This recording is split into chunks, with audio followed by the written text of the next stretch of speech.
Hello everyone, welcome back to our channel. और आज की वीडियो में हम केमिस्ट्री शुरू कर रहे हैं। केमिस्ट्री की यूनिट बीएससी फोर्थ सेमेस्टर की। तो फर्स्ट यूनिट है हमारी एटॉमिक स्ट्रक्चर, परमाणु संरचना। इसके इम्पोर्टेंट एमसीक्यू क्वेश्चन। तो स्टार्ट करते हैं। फर्स्ट क्वेश्चन है, द्रव्य तरंगों का विचार किसने दिया? तो इसका आंसर हो जाएगा option number C, Louis de Broglie ने। क्वेश्चन नंबर 2 है, डी ब्रोगली के सिद्धांत के अनुसार किसी कण के संवेग और तरंगदैर्घ्य के बीच क्या संबंध है? तो इसका आंसर हो जाएगा ऑप्शन नंबर ए, वे सीधे अनुपातिक हैं। क्वेश्चन नंबर 3 है, निम्नलिखित में से किस प्रयोग ने पदार्थ तरंगों के अस्तित्व के लिए साक्ष्य प्रदान किया? तो इसका आंसर हो जाएगा option number C, Davisson Germer प्रयोग। क्वेश्चन नंबर 4 है, डी ब्रोगली के सिद्धांत के अनुसार निम्न में से कौन सा कण तरंग कण द्वैत प्रदर्शित करता है? तो इसका आंसर हो जाएगा option number D, neutron, proton और इलेक्ट्रॉन, ये तीनों। क्वेश्चन नंबर 5 है, डी ब्रोगली के सिद्धांत ने भौतिकी में निम्नलिखित में से किस अवधारणा को सुलझाने में मदद की? तो इसका आंसर हो जाएगा ऑप्शन नंबर ए, तरंग कण द्वैत। क्वेश्चन नंबर 6 है, डी ब्रोगली के सिद्धांत के अनुसार किस कण की तरंगदैर्घ्य की गणना करने के लिए किस समीकरण का उपयोग किया जाता है? तो इसका आंसर हो जाएगा option number C, lambda is equal to H upon P. Question number 7 है, किस प्रकार का व्यक्तीकरण तब होता है जब समान तरंगदैर्घ्य और आयाम वाली दो द्रव्य तरंगें अतिव्यापन करती हैं और एक दूसरे को पुष्ट करती हैं? तो इसका आंसर हो जाएगा ऑप्शन नंबर ए, रचनात्मक हस्तक्षेप। क्वेश्चन नंबर 8 है, उस परिघटना का क्या नाम है जिसमें कण तरंग जैसा व्यवहार प्रदर्शित करते हैं और स्वयं में व्यक्तीकरण करते हैं? तो इसका आंसर हो जाएगा ऑप्शन नंबर ए, तरंग कण द्वैत। क्वेश्चन नंबर 9 है, उस प्रयोग का क्या नाम है जिसने इलेक्ट्रॉनों की तरंग जैसी प्रकृति प्रदर्शन किया? तो इसका आंसर हो जाएगा option number C, Davisson Germer प्रयोग। क्वेश्चन नंबर 10 है, निम्नलिखित में से कौन सा पदार्थ तरंगों का गुण नहीं है? तो आंसर हो जाएगा ऑप्शन नंबर डी, द्रव्यमान। क्वेश्चन नंबर 11 है, उस समीकरण का नाम क्या है जो गति और द्रव्यमान के संदर्भ में किसी कण की ऊर्जा का वर्णन करता है? तो आंसर हो जाएगा ऑप्शन नंबर बी, आइंस्टाइन के समीकरण। क्वेश्चन नंबर 12 है, उस प्रयोग का क्या नाम है जिसने परमाणुओं के तरंग जैसे व्यवहार का प्रदर्शन किया? तो इसका आंसर जाएगा ऑप्शन नंबर डी, स्टर्न गेरलॉच प्रयोग। क्वेश्चन नंबर 13 है, हाइड्रोजन वर्ग अनिश्चितता सिद्धांत क्या है? तो इसका आंसर हो जाएगा ऑप्शन नंबर ए, यह एक सिद्धांत है जो बताता है कि एक कण की स्थिति और संवेग दोनों को एक ही समय में सटीक रूप से नहीं मापा जा सकता है। क्वेश्चन नंबर 14 है, निम्नलिखित में से कौन सा कथन हाइड्रोजन वर्ग अनिश्चितता सिद्धांत का सबसे अच्छा वर्णन करता है? तो आंसर हो जाएगा ऑप्शन नंबर बी, यह एक ऐसा सिद्धांत है जो सभी कणों पर लागू होता है, चाहे उनका आकार या संरचना कुछ भी हो। क्वेश्चन नंबर 15 है, निम्नलिखित में से कौन सी मात्राएं हाइड्रोजन वर्ग अनिश्चितता सिद्धांत के अधीन है? तो आंसर हो जाएगा ऑप्शन नंबर सी, स्थिति और संवेग। क्वेश्चन नंबर 16 है, हाइड्रोजन वर्ग अनिश्चितता सिद्धांत कहता है कि आप किसी कण की स्थिति को जितना अधिक सटीक रूप से जानते हैं, आंसर हो जाएगा ऑप्शन नंबर ए, कम सटीक रूप से आप इसकी गति जान सकते हैं। क्वेश्चन नंबर 17 है, निम्नलिखित में से कौन सा हाइड्रोजन वर्ग अनिश्चितता सिद्धांत का परिणाम नहीं है? तो आंसर हो जाएगा ऑप्शन नंबर डी, इसका तात्पर्य है कि शास्त्रीय यांत्रिकी के नियम उप परमाणु कणों पर लागू नहीं होते हैं। क्वेश्चन नंबर 18 है, निम्नलिखित में से कौन हाइड्रोजन वर्ग अनिश्चितता सिद्धांत का निहितार्थ है? आंसर हो जाएगा ऑप्शन नंबर डी, इसका तात्पर्य है कि कणों के व्यवहार में एक अंतर्निहित यादृच्छिकता है। क्वेश्चन नंबर 19 है, हाइड्रोजन वर्ग अनिश्चितता सिद्धांत का परिणाम है? तो आंसर हो जाएगा ऑप्शन नंबर सी, उप परमाणविक कणों का तरंग कण द्वैत। क्वेश्चन नंबर 20 है, निम्नलिखित में से किस जोड़े के कणों की स्थिति और संवेग में सबसे अधिक अनिश्चितता होगी? तो आंसर हो जाएगा ऑप्शन नंबर डी, एक द्रव्यमान रहित कण तेजी से चल रहा है। क्वेश्चन नंबर 21 है हाइड्रोजनबर्ग अनिश्चितता सिद्धांत निकटता से संबंधित है। तो आंसर हो जाएगा ऑप्शन नंबर सी, उप परमाणविक कणों का तरंग कण द्वैत। क्वेश्चन नंबर 22 है हाइड्रोजनबर्ग अनिश्चितता सिद्धांत निम्नलिखित में से किस मात्रा पर लागू होता है। आंसर हो जाएगा ऑप्शन नंबर डी, स्थिति और संवेग पर। क्वेश्चन नंबर 23 है एक परमाणु कक्षीय क्या है। तो इसका आंसर हो जाएगा ऑप्शन नंबर बी, अंतरिक्ष के एक विशेष क्षेत्र में एक इलेक्ट्रॉन खोजने की संभावना वितरण। क्वेश्चन नंबर 24 है निम्नलिखित में से कौन सी क्वांटम संख्या परमाणु कक्षीय के आकार में को निर्धारित करती है। तो इसका आंसर हो जाएगा ऑप्शन नंबर डी, द्विअंशी क्वांटम संख्या यानी कि एल।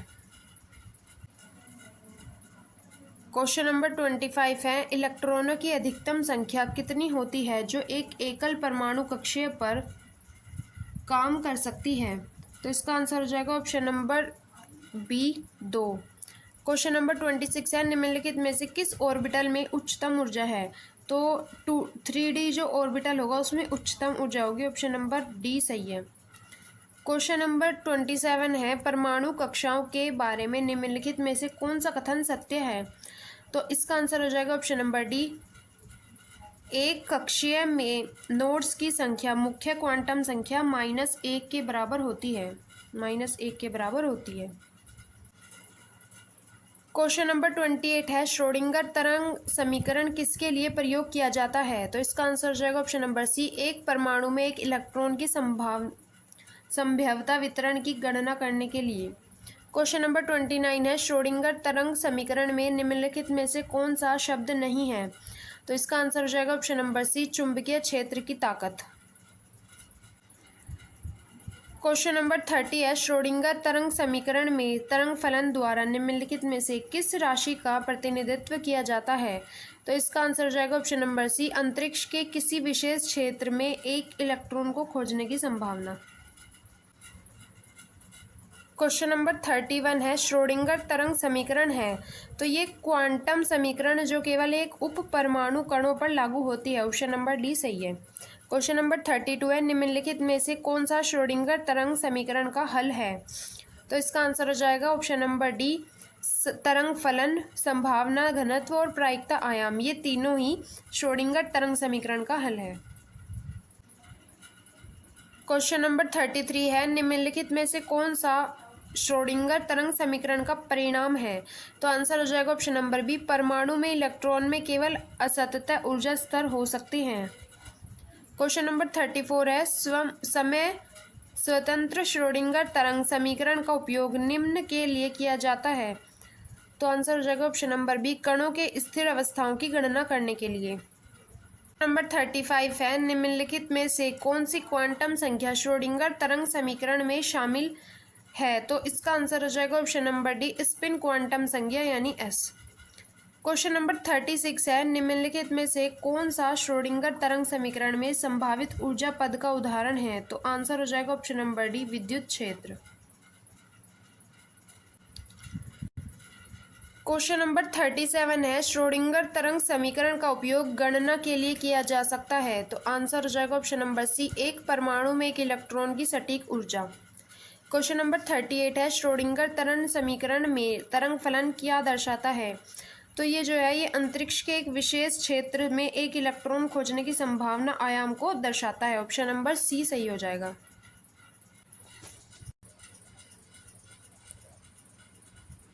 क्वेश्चन नंबर 44 है इलेक्ट्रॉनों की अधिकतम संख्या क्या है जो क्वांटम संख्या के साथ एक कक्षीय पर कब्जा कर सकती है। n बराबर 2, l बराबर 1 और m बराबर 0। तो इसका आंसर हो जाएगा ऑप्शन नंबर ए, 1। क्वेश्चन नंबर 45 है परमाणु में इलेक्ट्रॉन के रेडियल तरंग फलन के बारे में निम्नलिखित में से कौन सा कथन सत्य है। तो आंसर हो जाएगा ऑप्शन नंबर बी, यह नाभिक से एक विशेष दूरी पर इलेक्ट्रॉन खोजने की संभावना आयाम का प्रतिनिधित्व करता है। क्वेश्चन नंबर 46 है कौन सी क्वांटम संख्या किसी परमाणु में इलेक्ट्रॉन के ऊर्जा स्तर को निर्धारित करती है। तो आंसर हो जाएगा ऑप्शन नंबर ए, मुख्य क्वांटम संख्या।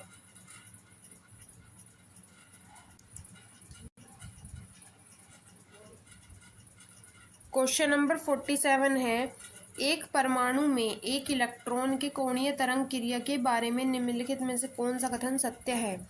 तो इसका आंसर हो जाएगा यह इलेक्ट्रॉन की कक्षा के आकार का प्रतिनिधित्व करता है। ऑप्शन नंबर सी सही है। क्वेश्चन नंबर 48 है निम्नलिखित में से किस क्वांटम संख्या के ऋणात्मक मान हो सकते हैं? तो आंसर हो जाएगा ऑप्शन नंबर सी चुंबकीय क्वांटम संख्या। क्वेश्चन नंबर 49 है परमाणु में इलेक्ट्रॉन के संभाव्यता वितरण वक्र के बारे में निम्नलिखित में से कौन सा कथन सत्य है? आंसर हो जाएगा ऑप्शन नंबर ए अधिकतम वक्र इलेक्ट्रॉन के सबसे संभावित स्थान का प्रतिनिधित्व करता है। क्वेश्चन नंबर 50 है इलेक्ट्रॉनों की अधिकतम संख्या क्या है जो क्वांटम संख्या n बराबर 3 l बराबर 2 और m बराबर 1 के साथ एक कक्षीय पर कब्जा कर सकते हैं? तो आंसर हो जाएगा option number D 2। Question number 51 है उन कक्षकों की कुल संख्या कितनी है जिनकी क्वांटम संख्या n is equal to 4 l बराबर 1 हो सकती है? तो आंसर हो जाएगा option number B 2। Question number 52 है परमाणु में इलेक्ट्रॉन के संभाव्यता वितरण वक्र के बारे में निम्नलिखित में से कौन सा कथन सत्य है? तो इसका आंसर हो जाएगा ऑप्शन नंबर ए वक्र में कई शिखर हो सकते हैं। क्वेश्चन नंबर 54 है पी कक्षक का आकार कैसा होता है? तो पी कक्षक का जो आकार होता है वो होता है डंबल आकार। Option number B. Question number 55 है प्रत्येक ऊर्जा स्तर में कितने पी ऑर्बिटल होते हैं? तो इनमें 2 ऑर्बिटल होते हैं। ऑप्शन नंबर बी सही हो जाएगा। क्वेश्चन नंबर 56 है डी कक्षक का आकार कैसा होता है? तो इसका आंसर हो जाएगा option number C clover leaf. Question number 57 है प्रत्येक ऊर्जा स्तर में कितने डी ऑर्बिटल्स होते हैं? तो प्रत्येक ऊर्जा स्तर में 3 डी ऑर्बिटल होते हैं। ऑप्शन नंबर सी सही है।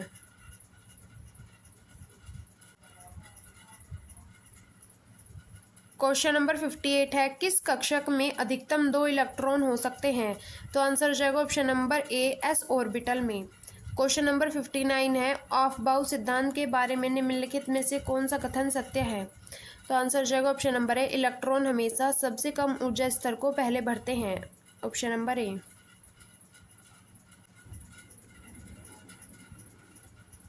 क्वेश्चन नंबर 60 है पाउली अपवर्जन सिद्धांत के बारे में निम्नलिखित में से कौन सा कथन सत्य है? तो इसका आंसर हो जाएगा ऑप्शन नंबर बी एक ही कक्षीय में 2 इलेक्ट्रॉनों में विपरीत स्पिन होना चाहिए। ये सत्य है। क्वेश्चन नंबर 61 है उपकोष में कितने इलेक्ट्रॉन हो सकते हैं? तो उपकोष में जो है वो 6 इलेक्ट्रॉन हो सकते हैं। ऑप्शन नंबर बी सही है। क्वेश्चन नंबर 62 है निम्नलिखित में से कौन सा उपकोष अधिकतम 10 इलेक्ट्रॉनों को धारण कर सकता है? तो इसका आंसर हो जाएगा option number C 4D। Question number 63 है हुंड का बहुलता का नियम क्या कहता है? तो इसका आंसर हो जाएगा ऑप्शन नंबर सी समान ऊर्जा वाले विभिन्न कक्षकों में इलेक्ट्रॉनों में समांतर स्पिन होना चाहिए। क्वेश्चन नंबर 64 है हुंड के नियम के अनुसार निम्न में से कौन सा विन्यास सबसे अधिक स्थिर है? तो सबसे अधिक स्थिर विन्यास होगा 2p3 3s2 3p1। Option number D. Question number 65 है निम्नलिखित में से कौन सा तत्व हुंड के नियम का पालन करता है? तो नाइट्रोजन जो है वो हुंड के नियम का पालन करता है। ऑप्शन नंबर बी सही है।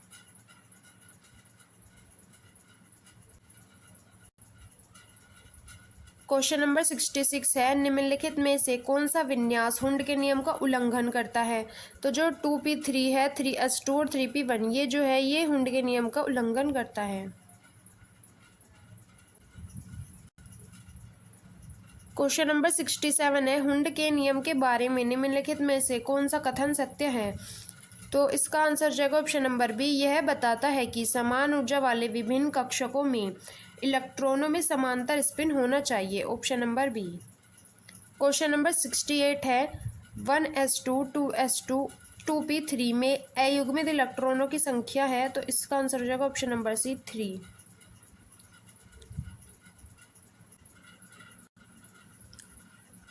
क्वेश्चन नंबर 69 है 2 यह उल्लंघन करेगा। तो ये जो है हुंड के नियम का उल्लंघन करेगा। क्वेश्चन नंबर 70 है, निम्नलिखित में से कौन सा s ऑर्बिटल्स के बारे में गलत है? तो आंसर हो जाएगा ऑप्शन नंबर ए, केवल एक इलेक्ट्रॉन धारण कर सकते हैं, ये गलत है। बाकी सब सही है, जैसे कि इनका आकार गोल होता है और वे सभी सिद्धांत ऊर्जा में पाए जाते हैं, और उपयुक्त में से कोई नहीं। तो ये दो सही है और ऑप्शन बी, ऑप्शन ए जो होगा वो गलत हो जाएगा। क्वेश्चन नंबर 71 है, ऑर्बिटल्स का सही क्रम क्या है जिसमें इलेक्ट्रॉन भरे जाते हैं? तो इसका सही क्रम है 4s 3d 4p 5s 4d।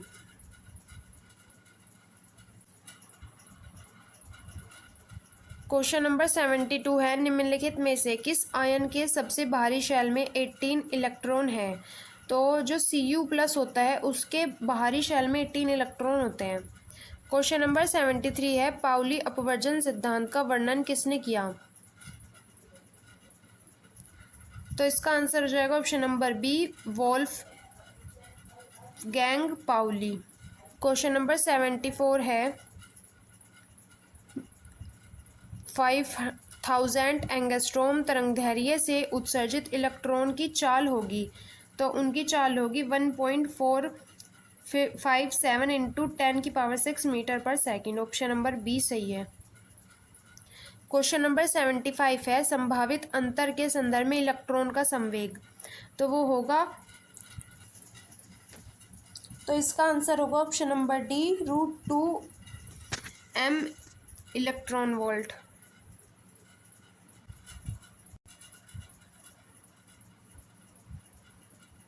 Question number 76 है, गतिज ऊर्जा के संदर्भ में डी ब्रोगली तरंगदैर्घ्य, तो डी ब्रोगली तरंगदैर्घ्य जो होगी ये होगी, ऑप्शन नंबर ए इसका सही हो जाएगा।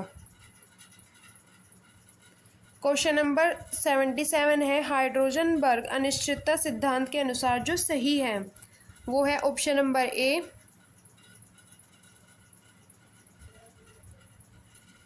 यूनिट सेकंड हम नेक्स्ट वीडियो में कवर करेंगे। तो आज के लिए इतना ही। Thank you so much.